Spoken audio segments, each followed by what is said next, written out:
Yo, what's going guys? Welcome back sa Baby Vlogs, and for this video, we're gonna do is unpacking Fargate Lucifer Flame Brand. Let's go!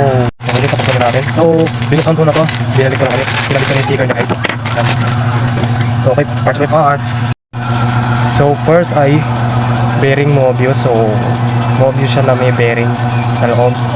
Kaya matagal yung spin niya. Yan, matagal.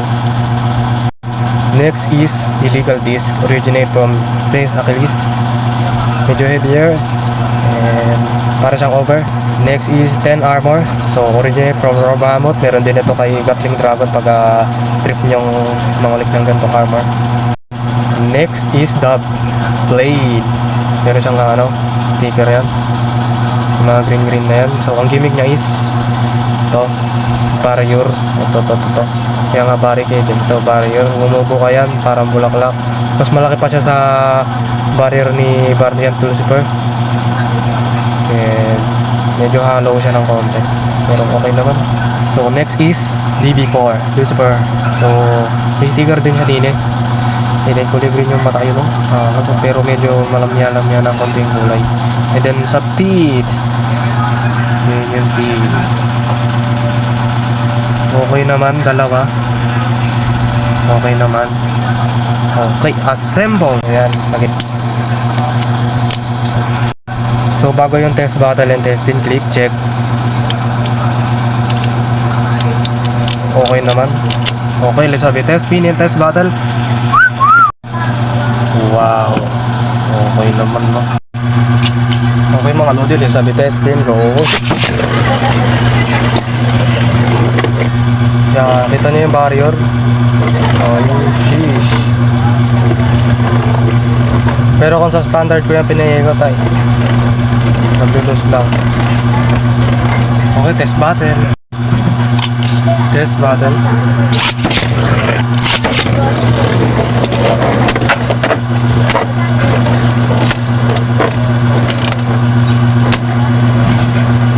Nah bro.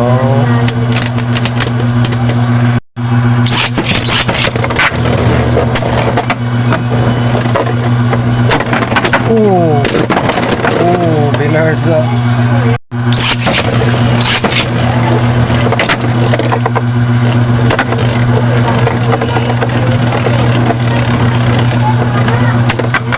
Bangat yung ni Cyclone Ragnarok. Ito malungat ito.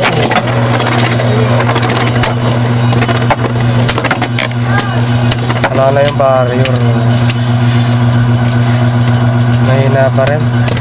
Na bro. This great.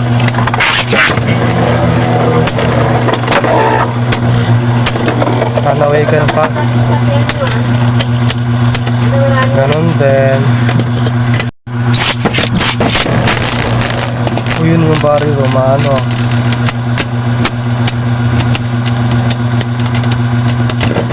Burst. Opponent.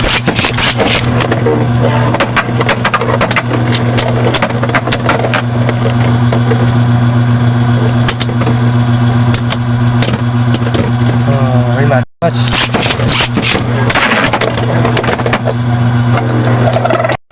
So yun lang mga lodi. Thank you so much for watching. So see you in next video. Bye bye.